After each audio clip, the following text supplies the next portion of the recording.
Good morning, good morning.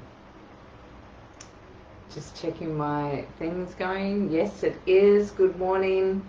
It's Monday morning with Pause with Elizabeth Elenor. How is your day going and your morning? Did you have a good weekend? Let me just see on here. Oh, there I am.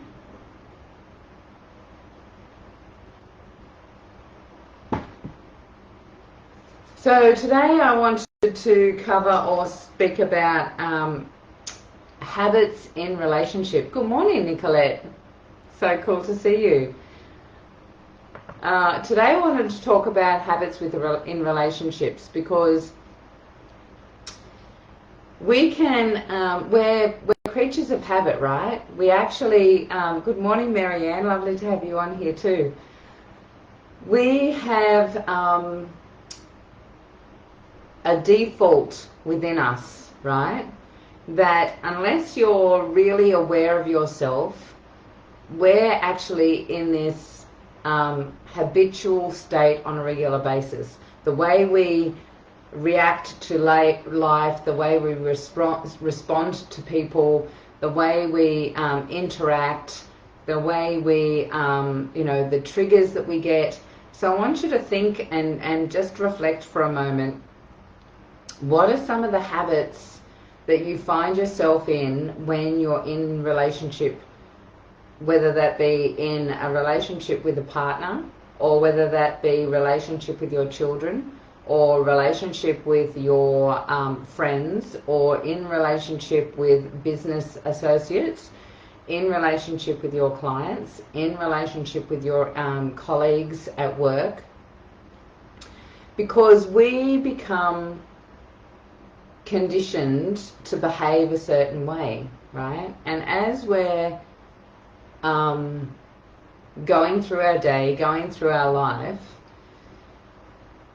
we get triggered by certain behaviors from other people.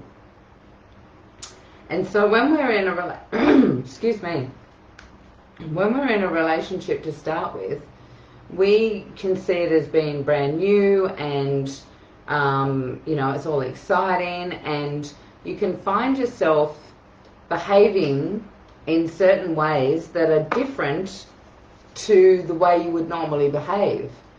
And so as you go about your life, and as your relationship becomes more familiar and you become safer in your relationship, those old patterns of behavior and those old conditioned responses to particular things can start being in your active experience, in the active field of your experience, right? In the way you're working. Good morning, Irene. In the way you're responding to other people, the way you're reacting, the way you engage or don't engage or disengage, right? And so our habits, we're creatures of habits, and our habits can create discord in our relationship, because we're behaving like we did when we were a child, or like we get triggered by something from a previous experience, or like it's a similar thing, right? And we go back into these feelings of not feeling safe, not feeling valued, not feeling validated, not feeling appreciated.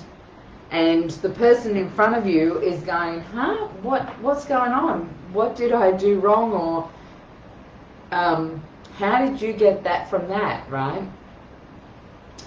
So it all comes back to awareness again. Everything is about awareness, because one particular experience can trigger a whole gamut of old patterns of behavior, right? and I don't know if I've ever spoken about it on here, but we've all got different parts of our personality. I call them part personalities, right? You would be different with your best friend than you would be with your grandchildren, or with your kids, or with a colleague at work, or your clients. We've got the inner child, which is if she is wounded in some way, if she feels damaged, if she feels traumatized, if she learnt to manipulate because that was the easiest way to get her needs met at the time, if she feels like she needs to behave a certain way to get her way.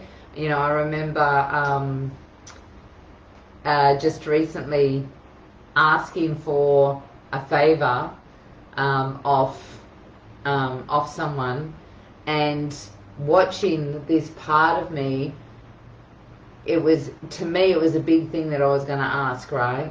And so watching this part of me come up and was going to say, well, if you do this, I'll do this, right? Because that was one of the things, that was a condition in my childhood, that I if I did blah blah blah, or if I got to be allowed to go to the shops or out or whatever, then as long as I cleaned the house, then I was allowed to do it, right? For example, just as an example, if you do this, I'll do this, right? So that there's an even balance in the relationship. And I watched this part of me. I was telling my clients the other day that when you've worked on all these different part personalities, it doesn't stop. They don't not exist. They just, you're more aware of them. So it was more like a wave, rather. I call it it was a swell rather than a wave. So this swell come up, and I watched her want to say that, if you do this favor for me, I'll do this for you, right? And I watched her come up, and I'm like, that's really interesting, Am I able to actually just receive without having to give something back in this moment, in this transaction? Can I just receive? And so I watched her be there and just, made the choice to not accept or not, need to have her validate the situation.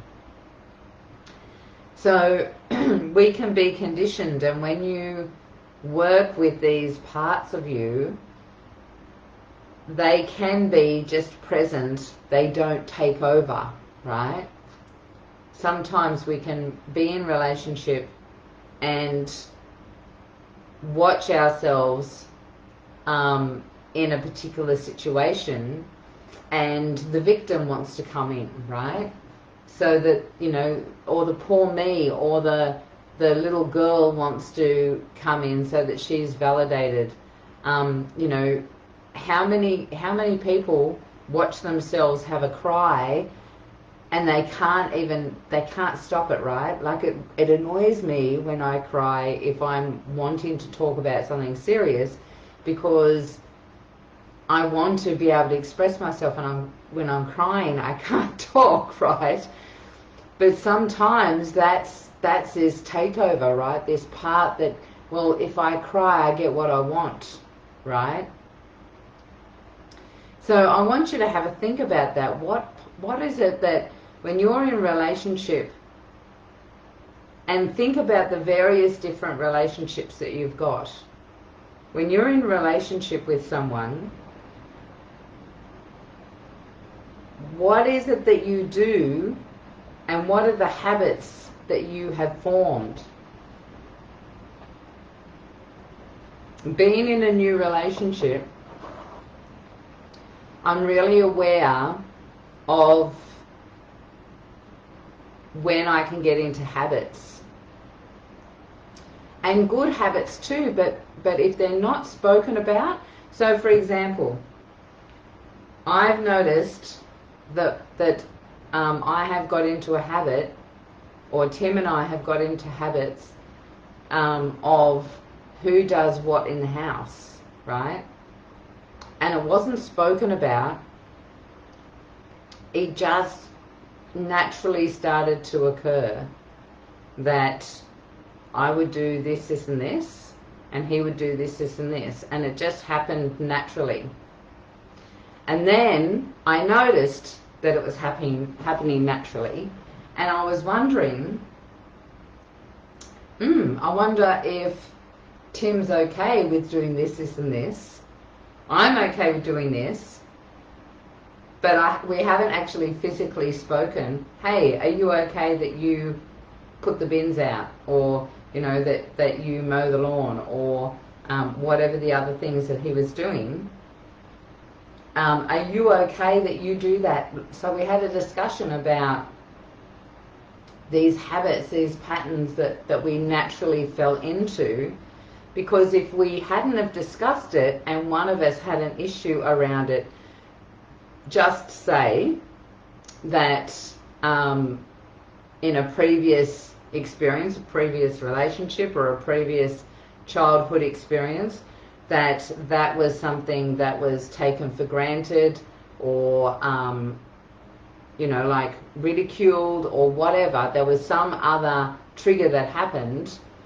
If we hadn't discussed if this is okay, like, hey, I've noticed this is a pattern of behavior that we've got into, are you okay to do that? Not that he does it all the time. If he's not here, I put the bins out, or I bring the bins in, whatever. But generally, that's one of the things that's been happening, right? It's just like, and so we had a discussion about it so that we could openly express where we were at without it becoming guaranteed, or what's the word I'm looking for? That it was expected, an expectation, right? Because those little tiny micro habits, those little tiny routines, if they're not expressed and discussed, and both make the decision that this is a yes in our relationship, this is a choice that we're both making, that's when resentment can come in, if there's no communication, right?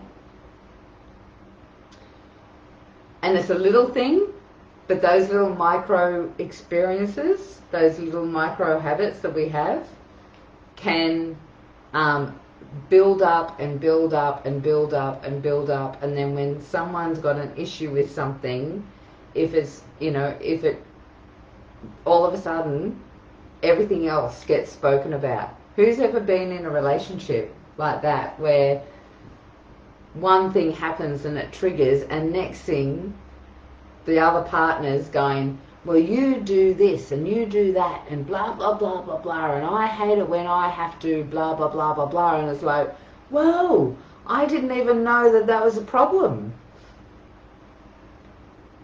When we don't express and communicate in a relationship, they're these moments that accumulate and cause a big blowout, and resentment and miscommunication and nitpicking, people not feeling validated, heard, valued, loved, because what happens is those little micro things, all of a sudden, and especially us women, all of a sudden we then start linking that with other experiences, and next thing we've come to a conclusion that we're not loved, we're not good enough, we're not worthy. Next thing it can be, then we're starting to, if you've had an experience before where, a partner is,